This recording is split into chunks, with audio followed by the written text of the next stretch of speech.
Quando eu comecei a lecionar direito ambiental, isso foi em 1996, comecei a dar aula de graduação em direito ambiental, eu tinha essa questão em mente, é como fazer para sensibilizar os estudantes à importância da proteção do meio ambiente. A gente passava filmes e obras literárias, né? E, dentre elas, por exemplo, né, o Não Verás País Nenhum, de Inácio Loyola Brandão, que sempre foi uma referência na questão da literatura preocupada com questões ambientais. Então, ao longo de toda a minha vida, eu sempre fui transitando de um lado pela questão ambiental, por outro lado, pela questão da literatura. Já no final da minha atividade junto à Procuradoria-Geral do Estado, né, então eu resolvi fazer FUVEST de novo e entrei em 2013 na Faculdade de Filosofia, Letras e Ciências Humanas, no curso de Letras. Mas uma coisa que me chamou a atenção, né, justamente pela minha formação na área do direito ambiental, foi o fato de que a ecologia era um assunto praticamente desprezado ou ignorado na Faculdade de Letras.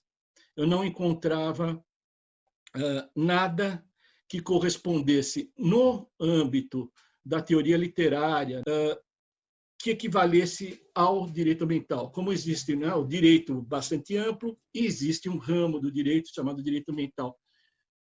Encontrei, sim, estudos, né, estudos críticos sobre gênero, sobre literatura queer, sobre estudos pós-coloniais, questão de raça, né? Então, sem dúvida, existe um segmento bastante amplo, inclusive estudos de pós-graduação, mestrado, doutorado, versando sobre todos esses temas, né? Temas de interesse social. No entanto, não encontrei alguma questão que dissesse respeito à crise ambiental ecológica, né, que passa o mundo. Isso daqui me surpreendeu, porque na Faculdade de Economia você encontra economia ambiental, na Faculdade de Psicologia você tem psicologia ambiental, geografia, sem dúvida, né? Geografia é rica em estudos sobre meio ambiente, e não via isso daqui na literatura. Me parece, fazendo uma comparação aqui, hoje, entre direito e letras, que daqui vai mais dirigida para o pessoal da área jurídica, que a literatura ainda hoje usa um parâmetro, né? A teoria literária ainda usa um parâmetro muito parecido com o de Hans Kelsen na teoria pura do direito. Os estudos literários só são respondidos pelas perguntas formuladas dentro do âmbito da ciência, da teoria literária. Era isso daqui que me surpreendia. Mas, com o tempo, fui encontrando um eco, fui encontrando respostas e procurando congregar, fazer ligações, porque eu queria muito, eu comecei a estudar o assunto, comecei a estudar ecocrítica literária, que era um campo de estudos lá, principalmente dos Estados Unidos, vindo dos Estados Unidos, um autor chamado Greg Gahar, que publicou um livro que teve uma tradução aqui no Brasil, mas uma tiragem que parece que foi muito pequena, porque não se encontra esse livro. Comecei a encontrar, como eu disse, alguns ecos. Por exemplo, um autor chamado Raymond Williams, que tem uma obra, sabe, chamada O Campo e a Cidade, na literatura e na cultura, se não me engano, o nome, né? Nessa obra, Raymond Williams realmente trata dessas questões, mas principalmente sob a perspectiva da urbanização, né? Eu comecei a aproximar, tentar aproximar os colegas do direito para os estudos literários, né? Vários colegas com os quais no diálogo eu consegui trazer para promoverem um debate sobre literatura e ecologia. Falar sobre como é possível fazer a inserção, né? Ou se é necessário fazer alguma inserção da questão ambiental numa produção literária. E aí eu quero trazer assim um ponto de vista meu que é o seguinte: me parece, principalmente pegando literatura infantil, uma coisa que me incomoda profundamente, certas obras que tentam trazer valores ecológicos com aquele mesmo ranço das aulas que havia na década de 60 de educação moral e cívica. Então, me parece que, para a gente trazer a questão ecológica, para a gente fazer um estudo, né, sobre a questão ecológica dentro da literatura, o que me parece relevante é a gente ler qualquer tipo de obra e analisar onde é que estava o meio ambiente, como é que estava a visão de meio ambiente naquele autor determinado. Por exemplo, o rio Paquequer, lá do início do Guarani, do José de Alencar. Aquele rio existiu aquele cenário ou é um cenário simbólico construído pelo romantismo? Vamos fazer isso daqui uma comparação com uma coisa mais recente, o livro Solar, de Ian McEwan. Né? A preocupação com a questão das mudanças climáticas, né? A forma como o autor trata a relação do homem com o planeta e do homem com o seu próprio corpo, mostra que um autor como ele, né, tem uma visão, né, de meio ambiente, de ecologia, ele tem uma sensibilidade para o que está acontecendo no planeta muito mais real. Né? Não é uma coisa idealista, nós estamos enfrentando uma crise ambiental e climática.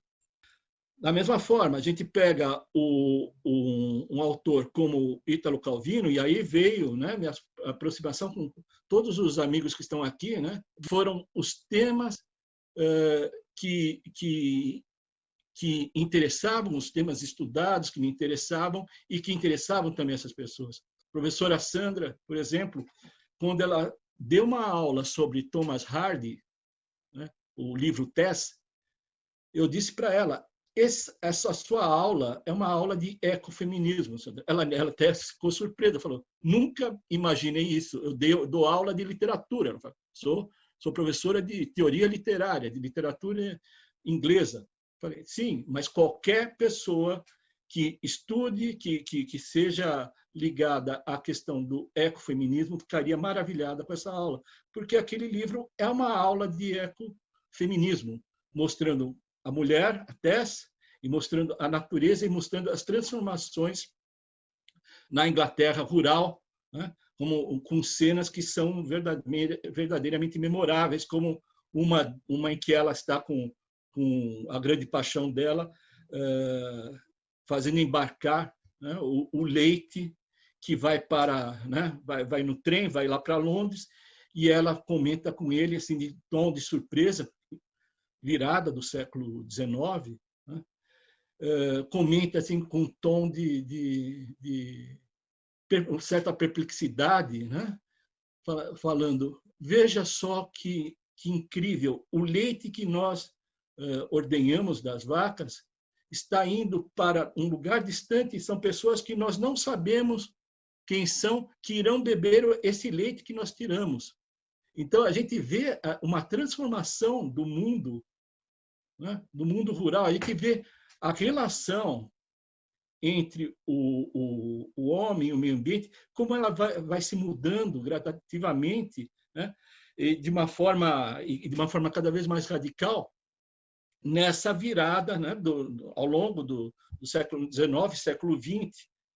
E aí a gente vem para mais recente, né, para obras como Rachel Carson, né, A Primavera Silenciosa, né, tratando de agrotóxicos, ou intensamente, praticamente toda a obra de Ítalo Calvino, e aí foi, sabe, como eu fiquei assim maravilhado com o curso que a Adriana deu, né? Quando eu conhecia pouca coisa do Ítalo Calvino, eu conhecia Paralelos Clássicos e Se um Viajante numa Noite de Inverno, né? E também a Especulação Imobiliária. Eram os únicos livros que eu tinha lido, e eu não tinha tentado ainda, por esses livros, eu não tinha percebido a riqueza, né, a sensibilidade, o pioneirismo dele para tratar das questões ambientais. Então, tudo isso daqui a gente acaba levando, acaba trazendo para a própria escrita. Na verdade, eu ia falar de um conto meu, que eu escrevi, um conto chamado A Filha do Garrafeiro, que está nesse daqui, né, esse livrinho aqui de contos meu, Laboratório de Manipulação, que eu lancei em 2017, que é um conto em que eu conto uma história, né, história de dois professores de ensino secundário, e só depois de ter publicado que eu fui perceber que eu estava falando o tempo inteiro de meio ambiente. Essas questões elas não são inseridas artificialmente, né? Elas vêm por causa de uma vivência, uma sensibilidade. Eu acho que não haveria como trazer essa questão ambiental se fosse de uma forma artificial, se eu quisesse transplantar o direito ambiental para a literatura. Isso não acontece. Claro, isso daqui aconteceu por outros motivos. Meu pai era engenheiro químico, trabalhava na Alba, em Cubatão. Meu avô era apaixonado pela Mata Atlântica, vivia indo de um lado para outro, e eu morava perto do Riacho de Ipiranga, que eu vi o Riacho de Ipiranga saindo de uma região que tinha árvores de mais de 10 metros de altura serem arrancadas e tudo asfaltado e aquela área ser degradada. Eu acho que é isso, essas questões que merecem ser objeto de preocupação, merecem ser um dos objetos de preocupação dos estudos literários e também da linguística. Obrigado, gente. Eu paro por aqui, porque senão eu vou ficar tergiversando demais aqui falando sobre esse assunto.